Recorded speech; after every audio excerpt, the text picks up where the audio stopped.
समाज सेवा संगठन ट्रस्ट की अध्यक्ष नीलम चौधरी का चढ़ गया पारा। सैकड़ों लोगों की जान बचा चुका है, तो उसके साथ ही ऐसी घटना क्यों हो रही है? और अगर ये अतिक्रमण हटाना ही था तो पहले ने सूचना देते।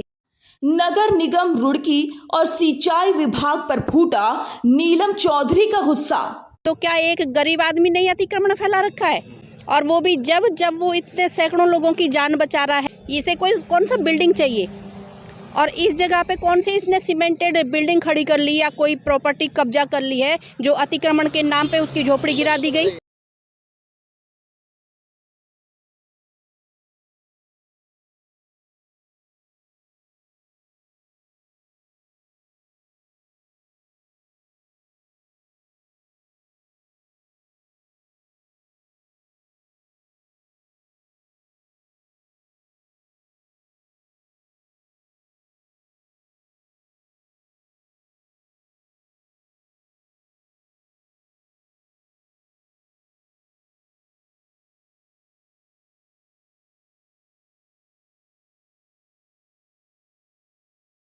उन्हें पहले इसने बोलना चाहिए था कि हम यहाँ पे ऐसे काम करने वाले हैं। अगर वो पहले बोल देते तो ये अपने हिसाब से अपनी चीज़ें सेट कर सकते थे। तो मैं उन लोगों को बोलना चाहती हूँ कि अतिक्रमण गरीब आदमी दिखा रहा है। क्या इन्होंने बिल्डिंग यहाँ बना ली है जो अतिक्रमण के जरिए? हो सकता है ये सरकारी जगह है, लेकिन सरकारी जगह कितने ऐसे लोग हैं और यहीं रुड़की में मौजूद हैं। ये मास्टर प्लान आया था, इन्हें सभी तोड़ दिए। मेरी मम्मी दी, मेरी, ये सब तोड़ दी और बिन बताए आए, पता भी नहीं चला। तब आए चारों तरफ से ही आए, 2 क्रेन बुलडोजर लेते आए थे, तभी तोड़ दिया हाथ तो हाथ। पता भी नहीं चला, सारा नुकसान हो गया। काउंटर था, मेरी दुकान था, सारा टूट गया है। मेरी मम्मी का पन्ना वन्ना सब फट गया है। क्या उसको सूचना दी थी कि आप इस तरह से अतिक्रमण हटाया जाएगा? नहीं, बिल्कुल नहीं पता चला।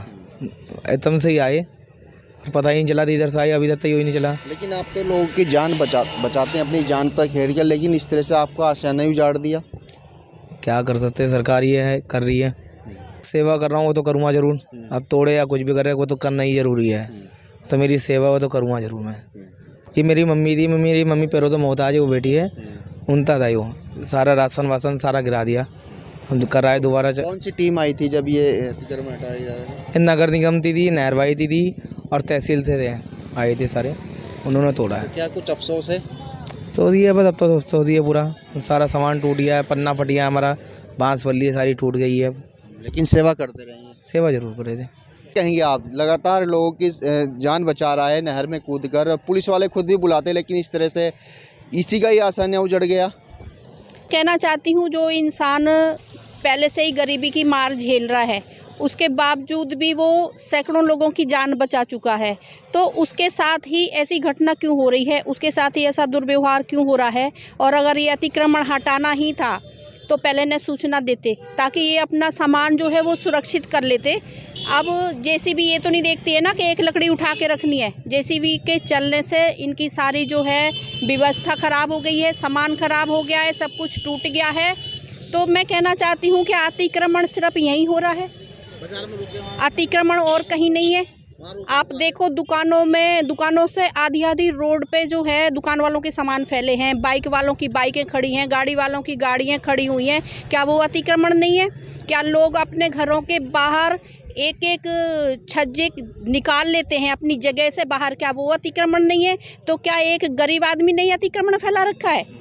और वो भी जब वो इतने सैकड़ों लोगों की जान बचा रहा है, सेवा कर रहा है, शासन की मदद कर रहा है, तो ये इसका कोई से तनख्वाह तो मिल नहीं रही है, कोई इसे रोजगार तो दिया नहीं गया है, ना ही इसे कोई सुविधा दी गई है कि ये अपने बच्चे और परिवार को लेके कहीं सुरक्षित इस स्थान पे इसे जगह दे दी गई हो। जबकि जब भी मैं यहाँ आई हूँ, और अभी 25 तारीख को हमारा जो है सर्व समाज के संगठन की स्थापना दिवस थी, कार्यक्रम था, उसमें भी हमने एक रिक्वेस्ट की थी। लेकिन हर किसी को जानकारी है जिन्होंने बहुत आवासों पे, सरकारी आवासों पे कब्जा किया हुआ है, सरकारी ज़मीन को जो है कब्जा रखी है, तो वहाँ पे जाके क्यों नहीं छुड़वाते? आप सर्व समाज सेवा संगठन की अध्यक्ष हैं, तो आप क्या करेंगी मोनू के लिए?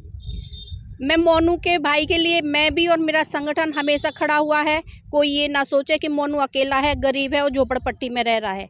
और मोनू के साथ अगर ऐसा दुर्व्यवहार करा जाता है आगे भविष्य में भी, तो जो भी हमसे होगा, चाहे वो धरना हो, चाहे जो भी हो, वो हम करेंगे। तो इसलिए ये उन्हें चेतावनी भी है कि मोनू भाई के साथ दुर्व्यवहार करने से पहले और उनकी झोपड़ी को तोड़ने से पहले एक बार सोचें, जब तक कि उनके आवास की व्यवस्था नहीं कराई जाती। बंसल जी क्या कहेंगे आप? आपने भी हालात देखे, मोनू भाई लगातार हजारों लोगों की जान बचा चुका है, लेकिन ऐसे ही झोपड़ी इसकी भी है, ये जहाँ रहता है इसका आशियाना ही उजाड़ दिया गया।